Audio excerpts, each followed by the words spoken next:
noite, Amanda.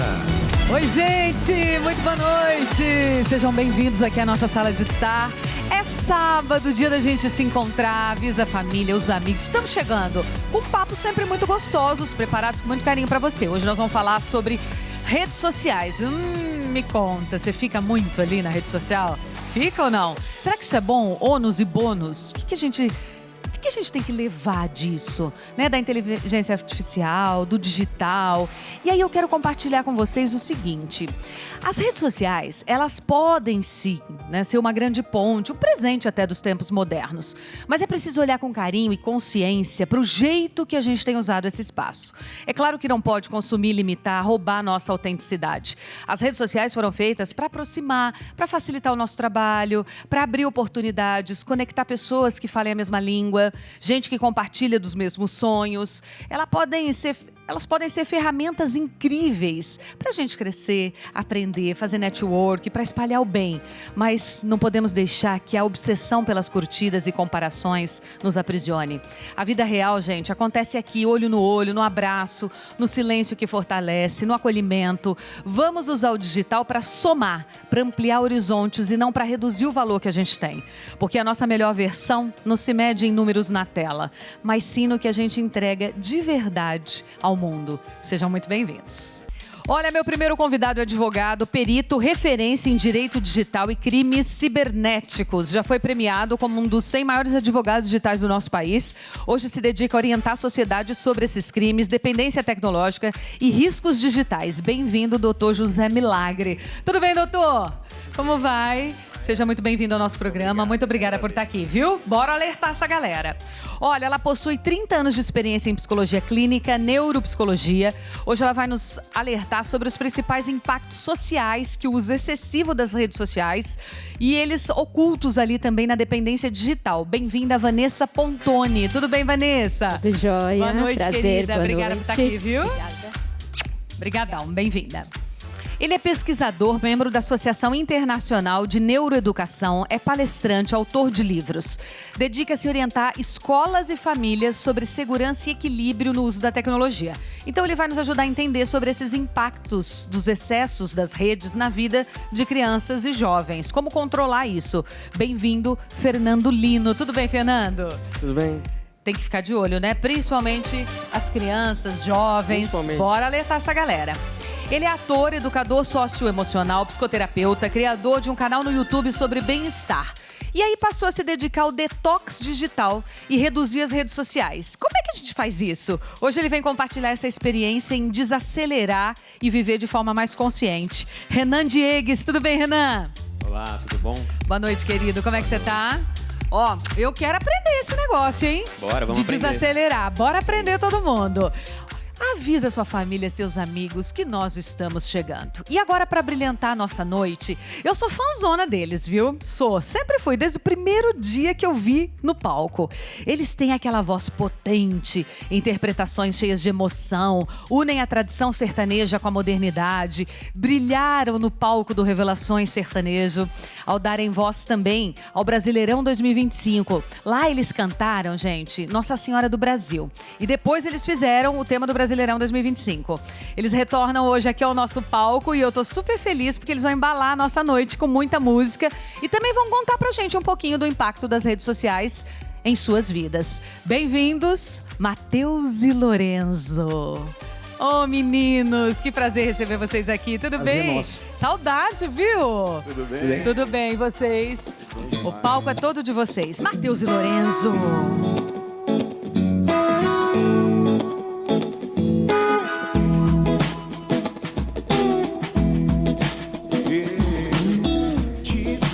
Já te quis, me vi tão feliz. O amor que pra mim era surpreendente provar do que eu só ouvi falar. E você resolveu me mostrar. Logo eu que nem pensava, eu não imaginava te merecer. E agora sou o dono desse amor. Eu nem quero saber porque eu só preciso viver o resto dessa vida vida. Eu que nem pensava, eu não imaginava te merecer. E agora sou o dono desse amor. Eu nem quero saber porquê, eu só preciso viver o resto dessa vida com você.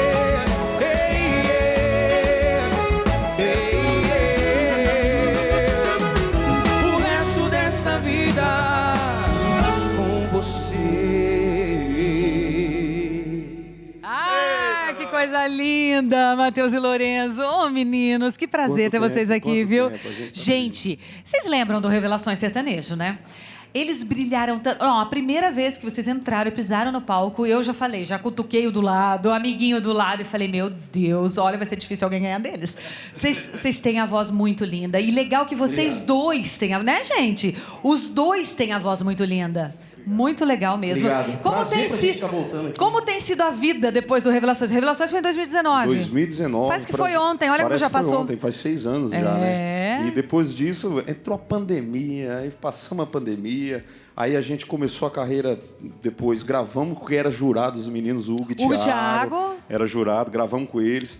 E graças a Deus, através do Revelação também, deu muitas oportunidades pra gente, que eu já tá viajando o Brasil todo. Ah, eu vejo vocês fazerem shows. Tivemos muitas bênçãos, na verdade, né? Depois do Revelação. Eu sempre falo que o Revelações Sertanejo foi um divisor de água na carreira de Matheus e Lorenzo. Então, foi muito importante pra gente, como aprendizado e, assim, como biografia, com tudo, né? E pra gente é um prazer imenso estar voltando aqui mais uma vez. Ai, que coisa linda. E eu sempre digo, vamos chamar os meninos, que eles são muito bons. Não, é verdade.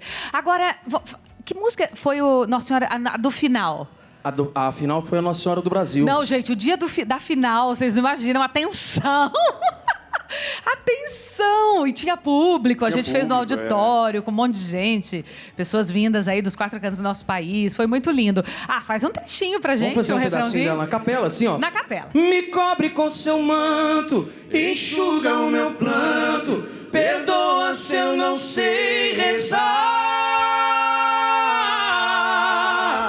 Estenda a sua mão, me abre o coração, me ensina a saber amar.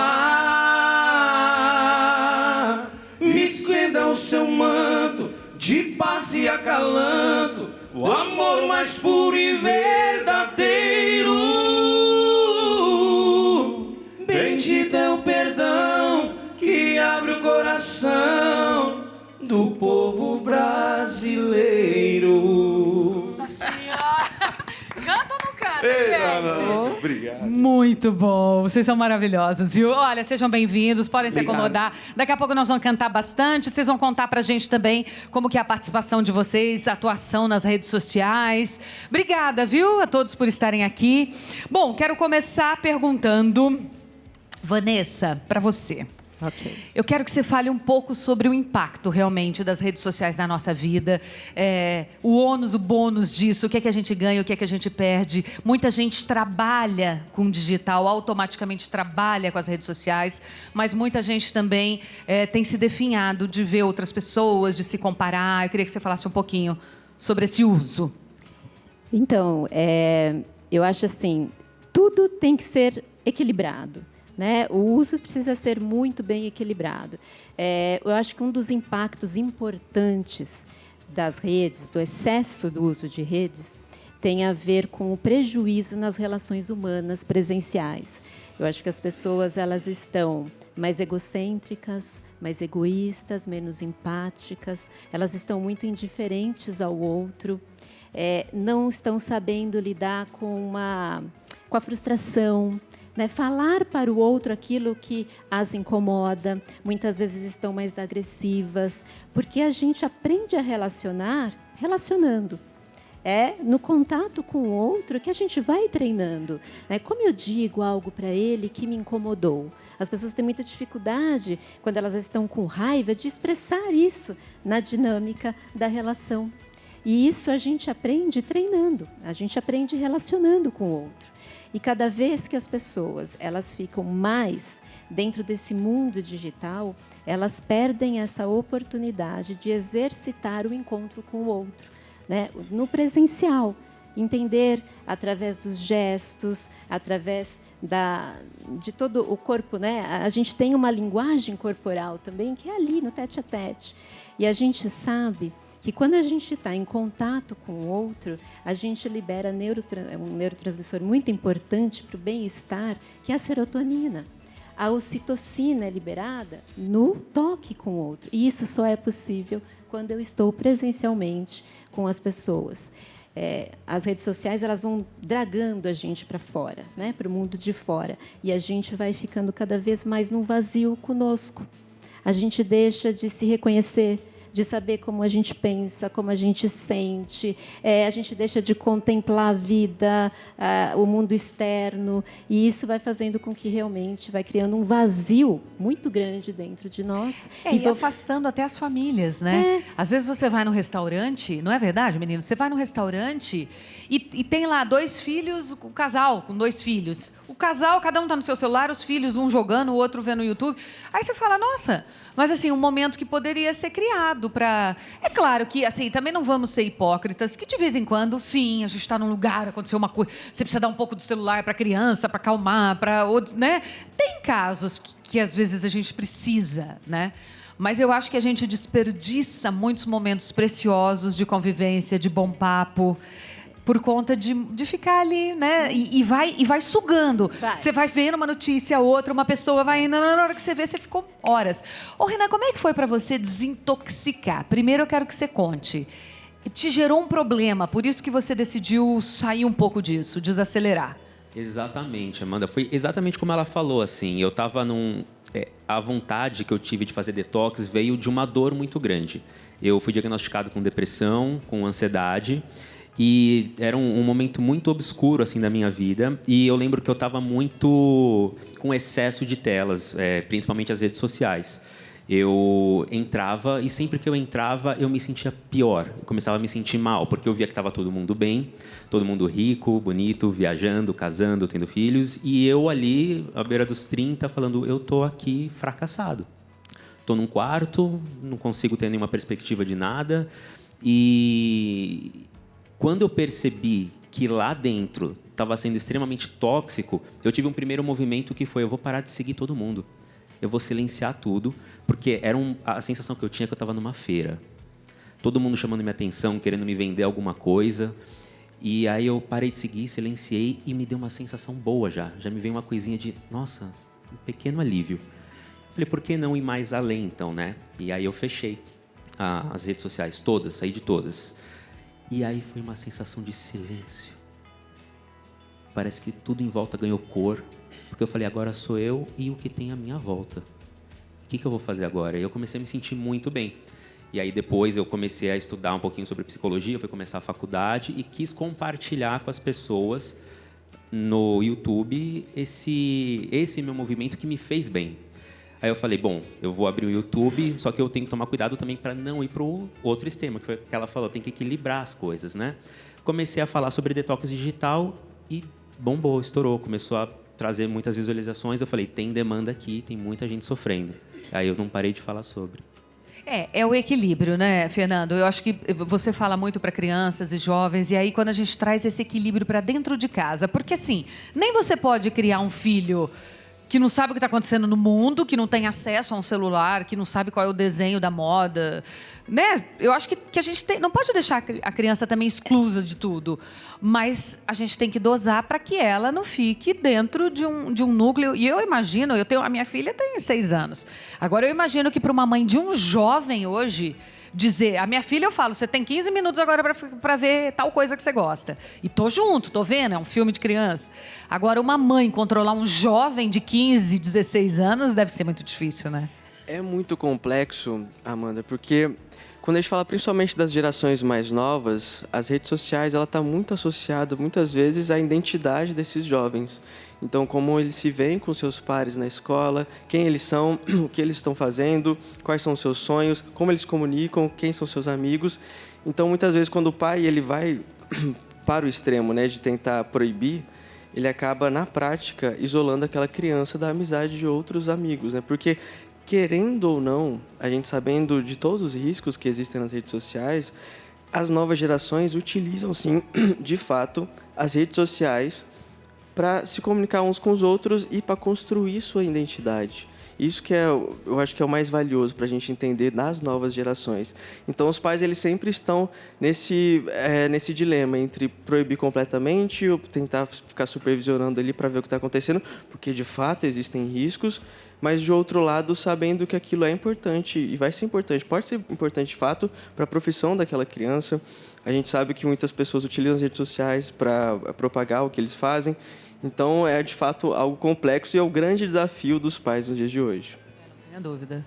Eu acho que a validação não pode ser pelo digital, né? O valor da criança tem que ser constituído por outras ordens que não ela se veja ali pela quantidade de curtida, pelo engajamento jovem também, né? Ou mesmo por seguidores, por comentários bacanas. Ela não pode criar a validação dela a partir dessa validação no digital. Isso é muito interessante. Uma vez eu estava entrevistando uma menina, eu sou pesquisador, então eu vou nas escolas para entrevistar centenas de crianças. E era uma menina de 11 anos de idade, e ela, assim que ela ficou sabendo qual que era o assunto, ela já começou a falar quantos seguidores ela tinha no TikTok, ela estava muito feliz e tal. E eu perguntei, tá, mas como você conseguiu? Qual que foi o método? Ela falou, tio, foi fácil, na verdade, eu percebi o que as outras minhas amigas estavam postando, que eram dancinhas com determinadas roupas, e elas estavam ganhando mais curtidas, e eu fui lá e imitei isso e deu certo. Então, uma cilada, né, que as crianças podem cair, de fato, é essa. É ver valor, primariamente, nas curtidas e na atenção nas redes sociais, e não nos relacionamentos reais. É da onde vem, de fato, o amor dessas crianças. Né? Ô, doutor José, e quando que isso vira crime? Né? Quando que muita gente reclama, e quantas blogueiras a gente vê, e postam uma foto, e aí vem aqueles comentários. A gente teve até há pouco tempo um caso do Justus e da esposa, postou uma foto linda com a menina, porém a menina estava com uma bolsa caríssima, né? E foi um cara dizendo, nossa, tem que ir para guilhotina, uma coisa horrorosa, né? Teve uma repercussão muito grande. Isso é um crime? Como é que a gente faz? A pessoa hoje em dia pode chegar na sua rede e falar mal de você, que você é feio, que você tem que morrer? Como funciona isso? De maneira alguma. O Brasil, nós temos uma lei que já foi atualizada, inclusive, em 2021 e que pune os crimes informáticos. E o Brasil, Amanda, ele vive hoje uma epidemia de crimes cibernéticos. Só para ter uma ideia, de 2018 para 2024 foi 400% de aumento. São 5 milhões de golpes digitais só em 2024. É 4 golpes por minuto no Brasil. E os principais crimes cometidos hoje são, sim, os crimes contra a honra, né? Ou seja, a calúnia, a injúria, a difamação. Hoje nós temos muito a perseguição reiterada, o stalking, que é do artigo 147A do Código Penal, que são aquelas pessoas que são seguidas por meio de mensagens, de texto, aquela perseguição constante. Hoje é crime, hoje não é mais uma contravenção penal, dentre outros delitos, os delitos do Estatuto da Criança e do Adolescente. Hoje existe também o crime previsto da vingança pornô, a pornografia de vingança. Hoje já é prevista no Código Penal brasileiro, aquele que se vale de um momento de confiança, explora, tira, produz conteúdo, ameaça divulgar. As vítimas já têm a proteção legal. Então é sempre muito bom ter essa oportunidade, como o colega colocou, de levar isso nas escolas. Já aconteceu casos de palestra na escola de crimes cibernéticos. Ao final da palestra, vem uma adolescente de 13 anos querendo agendar uma consulta. Eu falo, cadê seus pais? Não, eu não posso falar o assunto com meus pais. Eu preciso de uma ajuda de um advogado. E essa falta de comunicação, hoje, ela motiva muito as pessoas, os jovens, confiarem no digital. E, infelizmente, nem todo mundo que está no digital é confiável. Agora, imagina o conteúdo que a gente coloca hoje nas redes, os jovens que não têm noção dos riscos da superexposição. Eu costumo dizer que dado pessoal é combustível do crime digital. Hoje o criminoso ele tem a vida facilitada. Ele vai nos perfis, ele descobre escola, ele descobre trajeto, preferências familiares e tudo isso pode ser utilizado para um golpe, para uma fraude. Não, sem dúvida. Nós temos que chamar intervalo rapidinho, mas te espero na volta, hein? Toma uma água e fica aqui porque o tema é importante. Até já. Aproveitar e mandar um beijão pro Celso Presentes, que mandou essas flores lindas aqui pra gente. Obrigada, Celso. Um beijo, viu? A gente estava aqui no intervalo batendo papo e eu perguntei assim pros meninos, qual foi a primeira música que vocês cantaram no programa? E aí vocês disseram... Vida pelo Avesso. Mas foi essa história do violão? Foi essa a primeira música? Conta pra gente, porque a gente tá falando tanto de comparação aqui. Quando a gente chegou no ano de 2019, chegamos 2 franzininhos ali, chegamos ali, foi acho 45 selecionados. Quando a gente entrou na TV, todo mundo com os violão top, e a gente com a capa rasgada. Os outros candidatos, eles estão falando, candidatos, tá, gente? todo mundo com os violões tops. Eu olhei pra esse aqui virou... Não precisou falar nada, nós olhamos pra cara do outro e falou, Ele falou assim, cara, acho não que vai fazer com violão, não? não. Ele olhou pra mim e falou assim, vamos fazer a capela. Eu falei, beleza. Aí a gente chegou na produção, falou assim, ó, vamos fazer a capela. Ah, mas você não quer? Não. Tivemos um pequeno probleminha com o violão, então dá pra gente... Vamos fazer a capela. Pode, então tá bom. Fizemos a capela, e eu acho que foi a única dupla que fez a capela, foi nós. E foi a legal. única dupla que vocês estavam me contando que os jurados, que o público levantou e aplaudiu em pé. Você vê que coisa doida, né, Mas gente? não que foi é isso. planejado, não. Foi a situação mesmo que a gente veio cantar. Vocês ficaram com vergonha do violão. Nossa Senhora.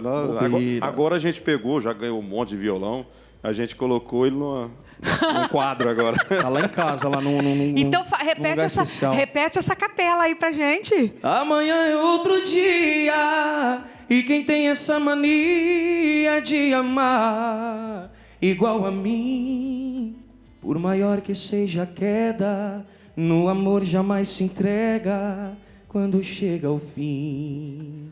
Não vou dizer que a sua ausência não vai machucar, que não vou morrer um pouco ao te perder, que esse seu adeus não vai me derrubar.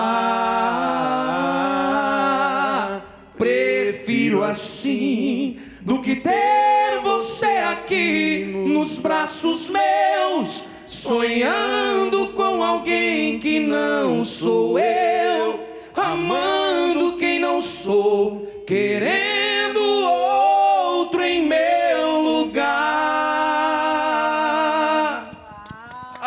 Eu tô achando que vocês têm que fazer um show só a capela. Olha, Só a capela. Fala com o empresário aí que a apresentadora deu uma ideia. Um show só a capela, vai chamar Capela. E o engraçado que as redes sociais de volta, né? A gente não tem uma sequência assim do que o pessoal consome.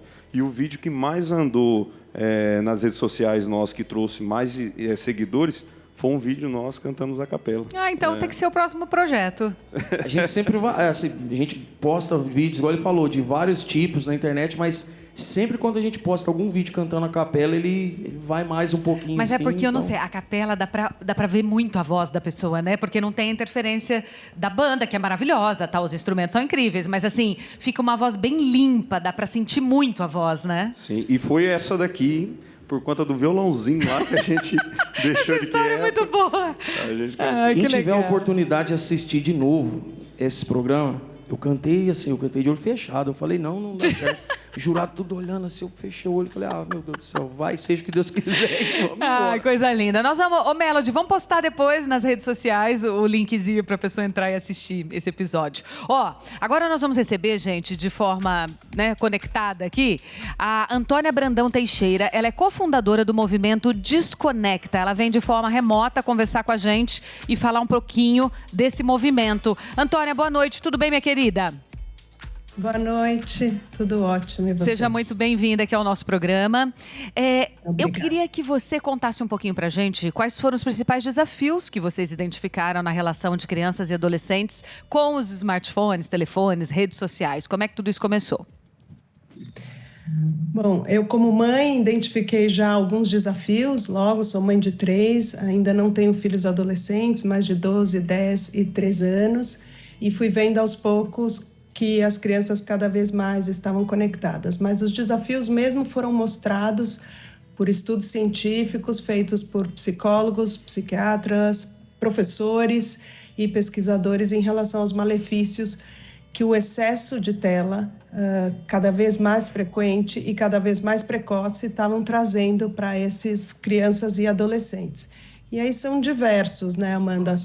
Enfim, ansiedade, depressão, bullying, suicídio, automutilação de meninas, principalmente. Que tipo de conteúdo, Antônia, você acha? Qual que é o problema? Um desenho... Eu tô te perguntando porque eu também sou mãe de uma menininha que acabou de completar 6 anos e a gente fica numa dualidade muito grande, porque às vezes a gente fala, nossa, mas é só um desenhinho, às vezes até na TV mesmo, ou no celular, mas um desenho, não sei, Macho e o Urso, não sei, Peppa Pig... Esse tipo de coisa também é prejudicial? Me conta, divide um pouco comigo o que é prejudicial e o que não é. Como é que a gente identifica? Eu acho que o pai, enfim, percebe, né, o que é prejudicial. Acho que tem muito conteúdo com linguagens ruins, agressivos, talvez conteúdos que tudo tem sua hora e seu tempo, né? Então acho importante a gente falar que não é, enfim, falando até um pouco do movimento, não é contra, não é anti-tecnologia, é a favor de uma tecnologia usada adequadamente para a faixa etária adequada. Então, eu diria que, por exemplo, o caso do Urso e Marshall, ok, principalmente se for numa televisão. Acho que aqui a gente está falando dos riscos e malefícios que um smartphone traz sendo usado precoce e excessivamente, né, jogos, por crianças. Né? Eu acho que a criança assistindo a Sociedade de Pediatria do Brasil, ela recomenda alguns períodos de tempo conforme a idade. Então, acho que, se não me engano, para 6 anos, acho que são até 2 horas ou 1h30, mas ela tem lá todas as classificações. E a recomendação é que seja feita enfim, na televisão é sempre melhor, porque o pai está na sala, a gente está vendo, essa criança não está sozinha vendo. Esse conteúdo tem começo, e meio e fim. Acho que é importante falar, né, que o conteúdo que tem começo, meio e fim, ele é diferente daquele conteúdo que nunca termina, né, que a criança vai emendando de alguma forma para o próximo conteúdo. E que tem um algoritmo por trás também manipulando, controlando. Então, acho que assistir 3 episódios de Marshall, tá tudo bem. O que você considera mais urgente para pais e escola, né, quando a gente fala nesse uso da tecnologia? Acho que mais urgente a gente se dá conta que é um movimento de coletivo, né, de famílias para famílias, e que a parceria da escola é fundamental. Então, enfim, recentemente, em janeiro, né, a lei foi passada de proibição das escolas, mas isso é só um pedaço, né, de um avanço. Acho que essas crianças seguem em casa também usando celulares, eventualmente para os que têm. Então, acho que o essencial é o diálogo, é a informação, é a gente poder falar sobre isso, a gente poder trocar entre outros pais, falar isso numa mesa de jantar, falar em casa com as crianças e com os adolescentes, observar comportamentos talvez diferentes, que despertem um sinal de alerta aí dessas crianças e jovens, e procurar especialistas. Mas obrigada, acho que fundamental Antônia. é uma parceria mesmo, de Não todos. tenha dúvida, é parceria da escola, né? Crianças que têm as suas terapias, é parceria dos pais em casa, de toda a família, dos amiguinhos. Eu acho que é o que a gente comentou desde o início do programa, é esse equilíbrio, né? Antônia, obrigada. Tá aí o contato do seu movimento, parabéns pelo que vocês estão já transformando, né, nas escolas, nas proximidades, e que a gente expanda realmente esse movimento para o mais longe que a gente conseguir, da consciência mesmo, da orientação, da coerência, da responsabilidade e comprometimento de pais, da escola, dos amiguinhos, da gente perceber o outro também e levar adiante o assunto. Obrigada, viu, querida? Obrigada a vocês. Lino, deixa eu perguntar para você, que você também trabalha bastante com crianças, né? Eu até comentei com você que tem, inclusive, um joguinho que é pelo celular. A escola, o papel da escola nisso. Um joguinho da escola, tá? Eu estava me referindo. Foi proibido, né, a criança entrar com um celular, iPhone, smartphone, não foi? Sim, foi proibido desde o início do ano, mas a questão, que já estava claro desde o início, né, da implantação da lei, é que mesmo proibindo, né, o celular dentro da sala de aula, com os benefícios que isso traria por questões de atenção, né, foi por isso que foi proibido, o que acontece nas redes sociais acabaria invadindo de qualquer maneira os corredores da escola. Então, hoje eu converso com muitos diretores de escolas aqui no Brasil que estão nessa posição. Poxa, a gente proibiu o celular, mas em casa os pais eles continuam utilizando da mesma maneira, acabam criando uma série de situações difíceis que acabam invadindo o cotidiano da escola, e a escola também tem que lidar com esses problemas da mesma maneira que estava lidando antes, né? Por isso que é um desafio tão grande, porque a tecnologia é algo cultural da nossa época, né? Não é simplesmente um penduricalho que a gente tem na nossa vida, é algo que está permeando todo o espaço da nossa vida e começa desde muito cedo. Então, por isso que eu vejo os diretores agora, assim, um tanto quanto preocupados para saber, e agora? A gente já proibiu. E qual que, na sua opinião, é o maior prejuízo cognitivo e emocional de uma criança que está muito dentro do excesso de tela? De maneira geral, eu diria que, assim, desde 2012, que teve mais pesquisa nesse sentido, a gente vê diversos efeitos em relação à atenção da criança, em relação ao comportamento dela, em relação à qualidade de sono dela. E aí depende da idade. Então, crianças mais novas, o primeiro problema geralmente começa sendo o sono. Dessas crianças mais velhas começa a ter comparação com outras pessoas, né? Então, crianças que não têm repertório e ainda a capacidade de saber que as pessoas são diferentes, têm condições diferentes, acabam entrando nas redes sociais e tomam aqueles conteúdos como verdade única, e isso acaba criando uma série de problemas. Então, eu diria que são desde problemas em relação à atenção emocional, do sono, até, de fato, em como que eles estão se vendo, né, perante a sociedade. Vanessa, quais são os sinais que a gente tem que ficar muito atentos de que uma pessoa está adoecendo o seu emocional por conta desse excesso? Quando ela já não consegue ficar sem o celular. Então, por exemplo, se você tem uma viagem, você vai para uma ilha e lá não tem internet, você vai ter que ficar um final de semana lá. Muitas pessoas não conseguem, nem vão, porque ficar longe, né, das redes ou do contato com a tela, elas não conseguem mais. Tem pessoas que acessam as redes sociais mais de 60 vezes por dia. Passam 8 horas nas redes. Ou seja, essas pessoas, às vezes, elas passam mais tempo nas redes do que trabalhando. Né?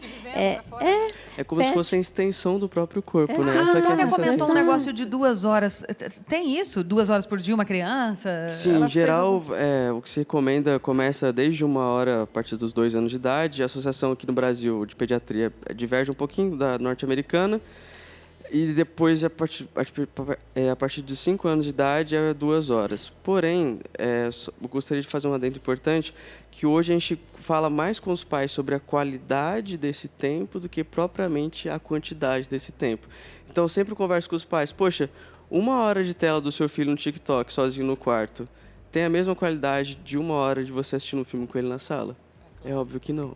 E acho que mais até do que a quantidade de tempo quem é esse indivíduo que está acessando?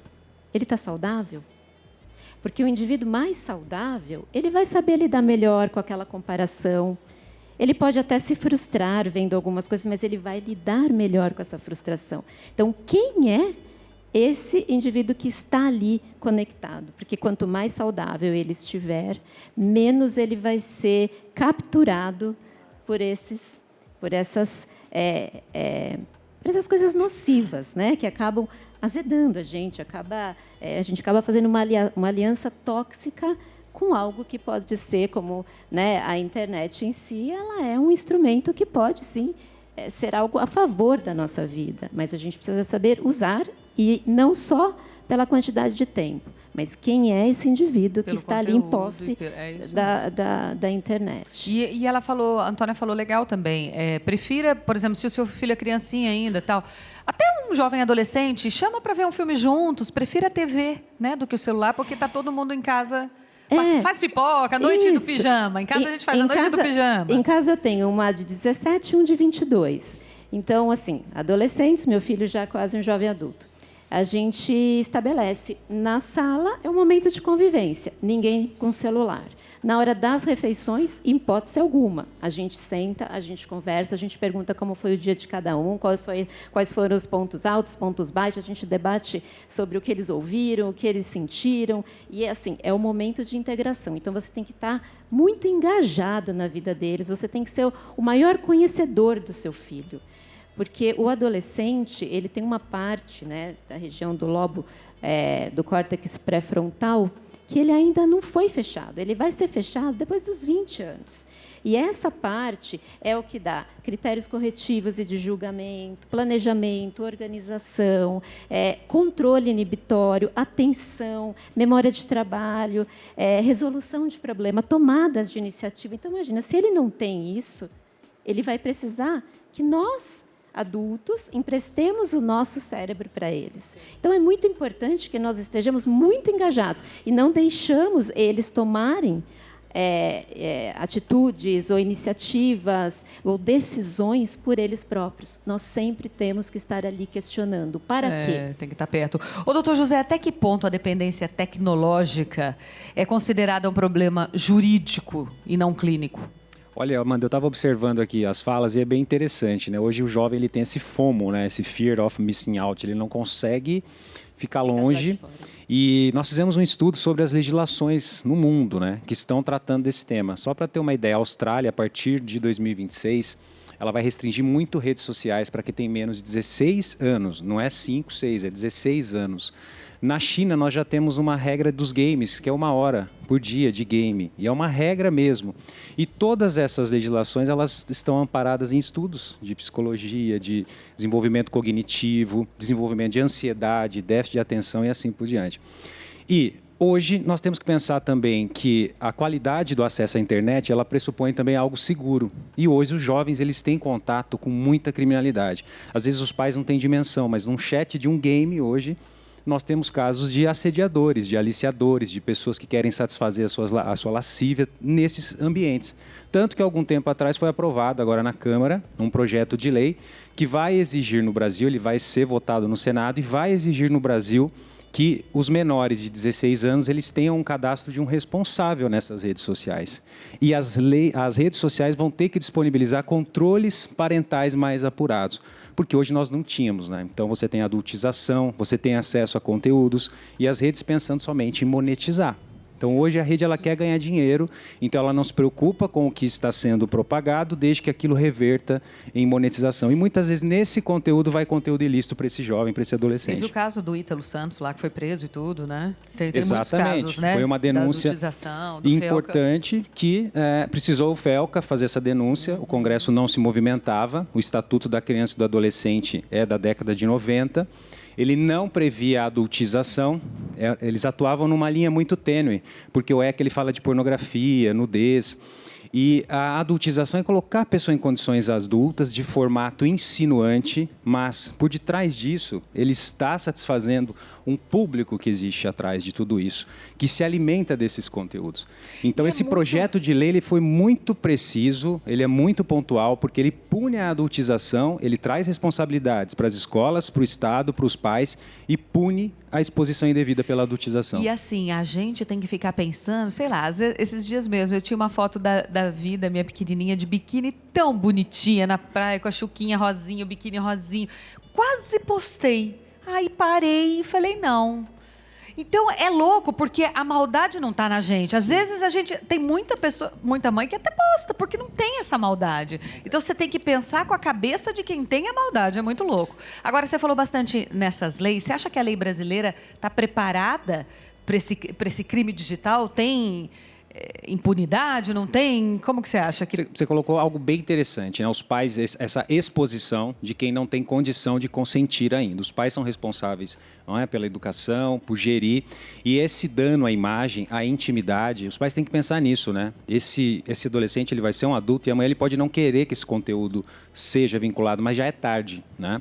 Então cabe essa reflexão. As leis existem, Amanda, nós temos sim, a Lei Carolina Dickmann desde 2012, nós tivemos uma atualização boa em 2021, o nosso Estatuto da Criança e do Adolescente pune o armazenamento, a transmissão, a simulação, até a criação por deepfake, inteligência artificial.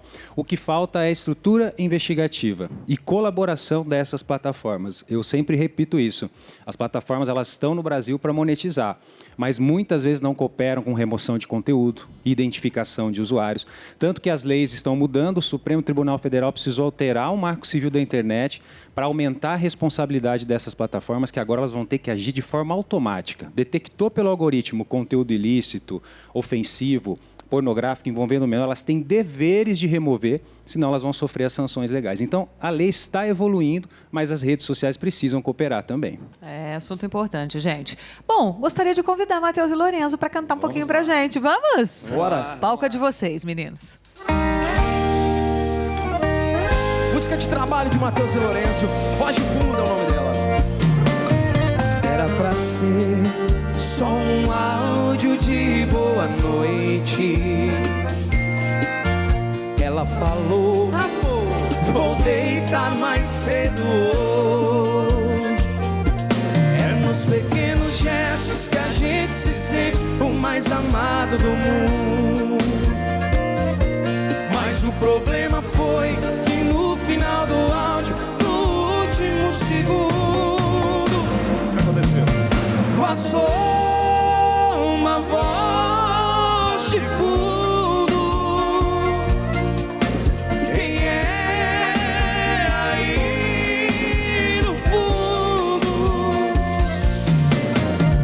batedeira, fui digitar, mas a mão tremeu. Cabeça coçou, liguei, ela não atendeu. Tão mexendo no que vê. Estamos de volta com o nosso De Papo com a Amanda. Hoje nós estamos falando um pouco de desacelerar, de bem-estar, né? Do excesso, do uso excessivo das redes sociais, como é que isso atrapalha o nosso dia a dia. E o Renan é um exemplo disso, comentou com a gente que ele estava muito infeliz, com depressão e tudo mais, e tinha um excesso muito grande de tela, de rede social. E que foi desacelerando, desconectando e veio uma grande transformação. Esse processo de desconectar mesmo, né? Como é que foi isso para você? A gente fala de um detox digital. No meu caso foi um pouco diferente, porque como eu disse no bloco anterior, quando eu saí eu me senti bem. Mas o que eu percebo que as pessoas sempre me perguntam eu tento sair e não consigo. É o contrário, eu estou tentando desconectar, mas algo me puxa de volta para lá. E o que eu fui descobrindo, ouvindo as pessoas e estudando sobre, é que o foco não precisa necessariamente ser ficar sem o digital, mas aprender a se reapaixonar pelo offline. Porque você precisa encontrar uma motivação muito grande no offline para que o digital não seja mais tão interessante assim. As pessoas perderam, a gente estava falando do ócio aqui, né, no intervalo, as pessoas não sabem mais ficar no ócio, não tem paciência para isso. Então, você precisa encontrar o que te motiva. E, às vezes, voltar na sua infância, como eu fiz, é um bom caminho. Tem dicas muito importantes lá na infância. Eu lembro que eu gostava de jogar bola, adorava. Em algum momento isso se perdeu. A gente vai crescendo, a gente perde, né? O ato de brincar, de se sentir bem na relação com o outro.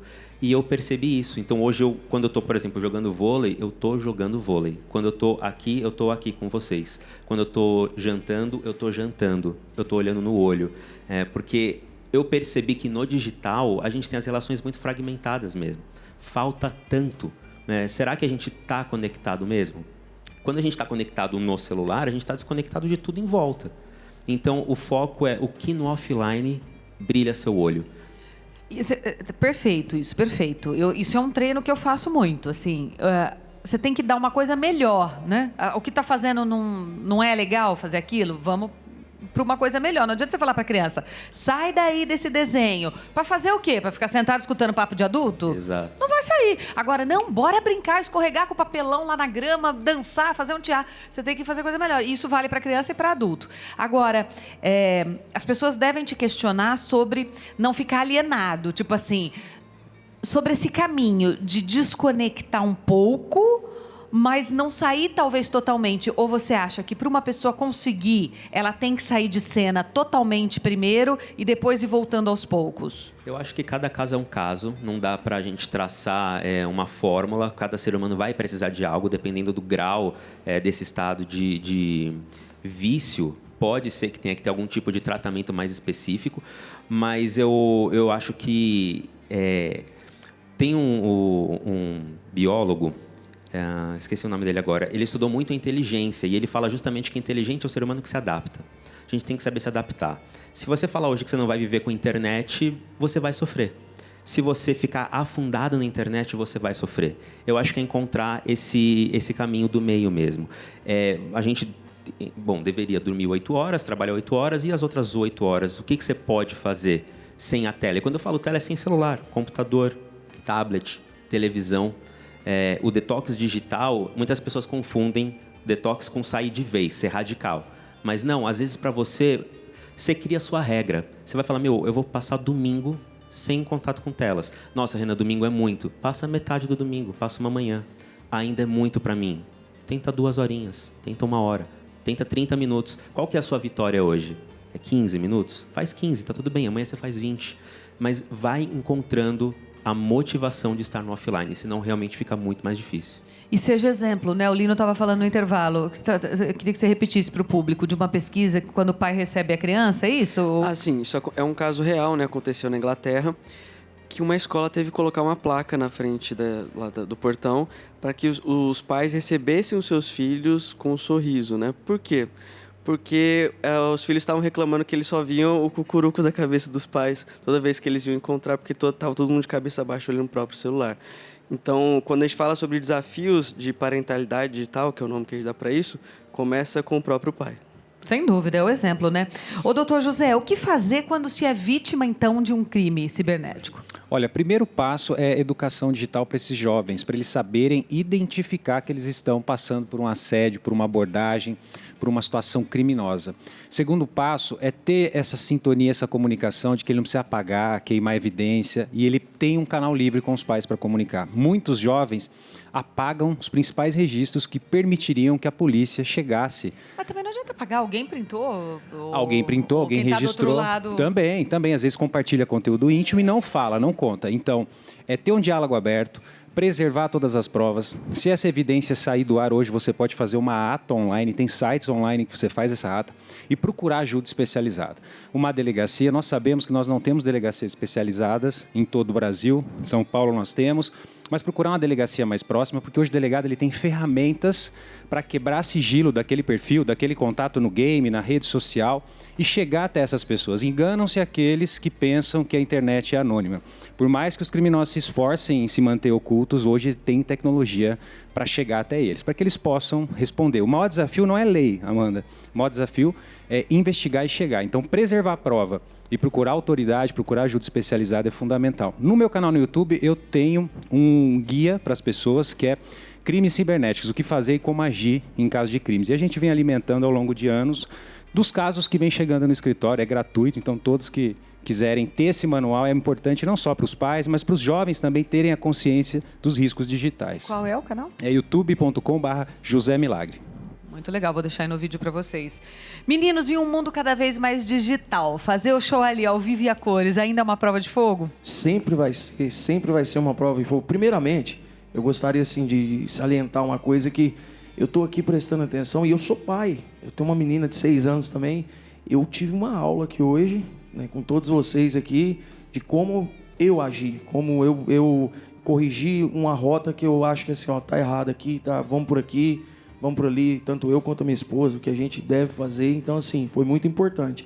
E sobre o show em si, eu acho que é o ápice do artista, é o show, né? O tete-a-tete com o público, um abraço no camarim, você ver, você poder transmitir e sentir a emoção do público no seu show. Isso aí não tem nada no mundo que pague. A gente faz por isso, na verdade. A gente passou aquela fase das lives que Nossa, teve, na pandemia, meu Deus. E aí, assim, quando a gente tem o contato com o público, é totalmente diferente. É importante essa pauta porque a gente conversando, falando das crianças, a gente toma total cuidado com os nossos filhos, mas eu passei por uma situação que eu ia dormir, eu tinha que olhar o celular para me dormir. Tinha que assistir alguma coisa, e aí começou a correria da dupla, começou a agenda no outro dia, e aí eu comecei a criar uma ansiedade nesse tempo, que quando chegou numa certa fase, que eu ia ver amanhecer o dia.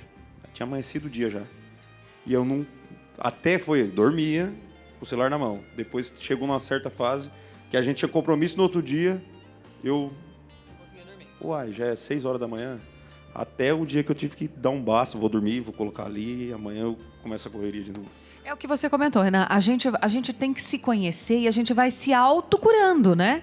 É claro, você tem ajuda de profissionais, de um monte de coisa, mas assim, você vai vendo como você vai se desconectar, o que tem de melhor para fazer, o quanto no dia você pode ir se desconectando, o que é trabalho. Eu trabalho com o digital, eu vendo pela rede social. Muita gente faz isso, está se dando muito bem. Tá, mas quantas horas você vai fazer isso? Precisa ser 24, né? O tempo todo. Então, assim, acho que é esse equilíbrio que a gente mesmo vai descobrindo.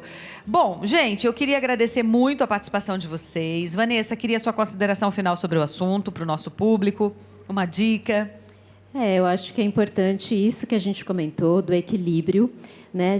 E percebendo se você está excedendo demais. Que eu falo que quando a gente está mais saudável, a gente percebe isso que o Renan falou, peraí, está demais. Né? Então, a gente tem essa régua. Quando a gente já perdeu a mão disso, aí é hora da gente realmente pedir uma ajuda profissional. Uma ajuda. Exatamente, porque daí a gente perdeu esse estalo de que, opa, estou perdendo em outros campos, por exemplo, produtividade, as minhas relações começam a ficar mais enfraquecidas. Criatividade. A criatividade, inclusive, vem com o tédio. Né? Então, assim, a gente precisa ficar, nem que for 10, 15 minutos, no tédio, porque ele é importantíssimo para a gente ter uma imaginação, criar coisas diferentes, encontrar soluções para os problemas. Tá certíssimo.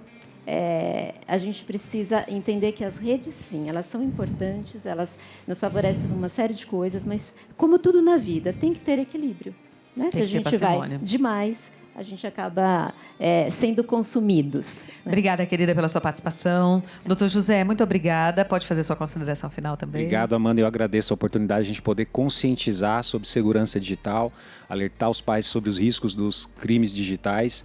E fico à disposição no YouTube José Milagre. A gente passa conteúdo diário de segurança. Surgiu um golpe novo, uma fraude nova, a gente está lá desmascarando, prestando esse serviço. É gratuito para poder alcançar mais pessoas, para que elas aumentem a segurança digital. Não só de pais, mas dos filhos também. Certíssimo. Fernando, obrigada, viu? Eu que agradeço o convite e eu gostaria de deixar o recado para os pais que estão nos assistindo aqui, porque eu sei que muitos pais eles estão um pouco desesperados sobre o que fazer, né?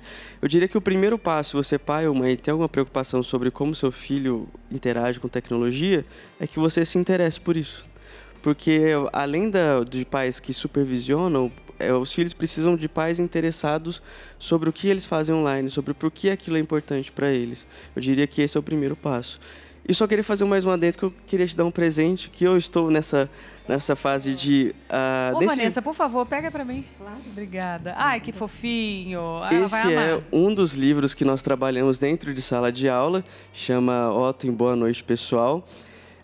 Que a nossa missão, né, dentro das escolas é como que nós educamos crianças em um mundo que a tecnologia está em todos os locais. O primeiro problema geralmente é o uso noturno desses aparelhos, então nasce esse livro aí com esse objetivo que chama Otto em Boa Noite, Pessoal, que tem o objetivo de que as crianças entendam, né, a importância de desligar os aparelhos no período noturno. Que coisa linda. Obrigada pela gentileza, viu? Muito obrigada. Renan, adorei sua participação. Obrigada. Parabéns, porque é uma vitória, né? O que você falou é a vitória do dia a dia, que se transforma numa grande mudança, né, de hábitos e de segurança, de autoestima. Parabéns, viu? Obrigado, Amanda. Agradeço muito o convite, sua produção toda, por todo o carinho. Estou no YouTube também, @RenanDiegues. Eu falo de bem-estar, falo sobre uma vida mais tranquila. Falo que eu tenho o objetivo de desacelerar um pouco, porque está todo mundo muito acelerado. Então, estou lá criando conteúdo também com responsabilidade. Obrigada, seja sempre bem-vindo. Meninos, bora pro meio do palco. Eu quero agradecer muito a presença de vocês mais uma vez. Dizer que eu sou fanzona, tudo de bom, viu? Que vocês tenham muito sucesso, muitas colheitas. Venham sempre aqui à nossa TV Aparecida, ao nosso programa. Estão sempre muito convidados. Um beijo para Presidente Prudente para o Brasil. Coisa boa. E vocês vão encerrar, então. Vou deixar o canal do YouTube, o Instagram, os contatos todos dos meninos. Se tiver um show pertinho de você, vá. E sejam sempre bem-vindos aqui, Muito obrigado, mais uma vez. Obrigada. Beijo pra filha. Beijo, Maria Helena. Bora cantar. Essa gravamos em 2023. Eu dentro do meu carro, indo pro trabalho, dando play no áudio que ela me mandou na madrugada, quando ela tava baby desfocada, sem filtro nenhum nas suas palavras. Fechei o vidro e enxuguei as lágrimas. E o sinal abria, fechava. Eu engasguei no choro, na marcha, ao som de buzinada. Do nada a ficha caiu, que ela me traiu, se distraiu, mandou um áudio equivocado.